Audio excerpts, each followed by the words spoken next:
So last video, we ended up deriving this differential equation because Prof wanted us to find velocity as a function of time. So we got the differential equation. But we haven't solved it yet, because if we solve it, we'll get velocity as a function of time. So in this video, we're going to solve it. So let's see here, differential equation. Let's see here, dv by dt is equal to mg minus kv over m. Alright, so before I guess we get to cracking, I guess trying to remember some things that our 6th grade teacher said when we were doing algebra 1. So imagine our 6th grade teacher is back, right? She gives us a problem, 3x minus 1 is equal to 4x plus 69. Nice. So 6th grade teacher asked us to solve this equation. So naturally what we do, we bring all the x's to one side, right? Bring all the x's to one side, and we bring all the numbers to the other side. So we get negative x equals 70, and then blah blah blah. And then since we're 6, we make a mistake, and we just by multiplying both sides by -1, we make a mistake and say x is equal to negative 43. And that's how we failed math in 6th grade. But anyway, that's besides the point. What we need to do, we have to bring the x's to one side, all the numbers to the other. Same thing what we got to do here. We have to bring all the v's to one side, all the t's, if we have any, to the other side. So let's see here. Right now we have dv by dt. I think it's a good idea to get this mg minus kv to this side right here. So I think that's what I'm going to do. I'm just multiply both sides by 1 over mg minus kv, and I'll get 1 over mg minus kv dv by dt is equal to, well, 1 over m. Alright, so we have 1 over mg minus kv times dv by dt is equal to 1 over m. So we're almost done getting all the v's to one side. But this t, right, this dt is an imposter. We want to get this to this side, right? There's no t's on this side, but we have a constant, so like it'll work out. So we'll just multiply both sides by dt, and we'll get 1 over mg minus kv dv is equal to 1 over m dt. Alright?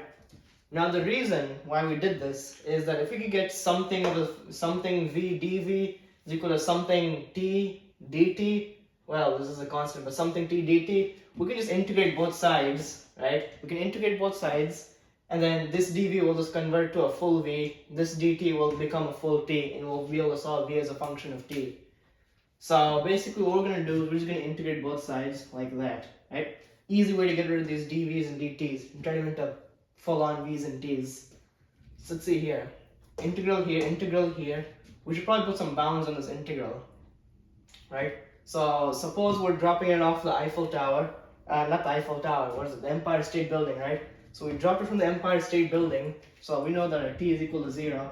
We got v is equal to 0, right? V in the y direction is equal to 0. So that's going to be our lower bound of the integral, right? It's going to be 0 here, our initial velocity to some final velocity, right? And then our time, from some initial time to some final time, right? So we have this integral. Now we got to evaluate the integral. So let's see here. 1 over mg minus kv dv. It looks kind of similar to another integral, doesn't it? It kind of looks like integral of 1 over, like, you know, integral 1 over x dx is equal to ln x plus c, right? It looks kind of like that. So I think we'll pull a big brain move real quick. Suppose we say that, I'll focus on this integral real quick, right? So I'm just gonna write this off to the side. This is the one we're focusing on. 0 to v 1 over mg minus kv dv. Right? Suppose we set this equal to u, right? So u is equal to if you can see this, mg minus kv. Alright, pretty easy. We're just gonna integral of 0 to v 1 over u dv. But there's an issue. We can't integrate a function of u with respect to dv. Like, that's like not gonna work. So we need to replace this dv with some du. And how are we gonna get that? Well, if we differentiate this with respect to v, we can maybe create some du's and dv's and have fun with that. So we can say that du over dv is equal to, this is constant, this is gone, negative k. Right? And we can say that du is equal to negative k dv, right? And let's see here. I could say that du over negative k is equal to dv, and plug that into here. So end up with integral of I'm just gonna leave out the bounds for now because technically those are incorrect, and I won't get into why, but I'll just leave out the bounds for now. As this has more writing anyway. So into integral 1 over u, we replace the dv with some du over negative k, right? So times du over negative k.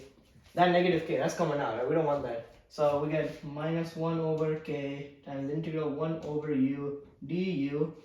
Alright. And boom, we have the standard integral. Integral 1 over u, what's that? Easy peasy lemon squeezy, natural log of u. So we get negative 1 over k natural log of u, right?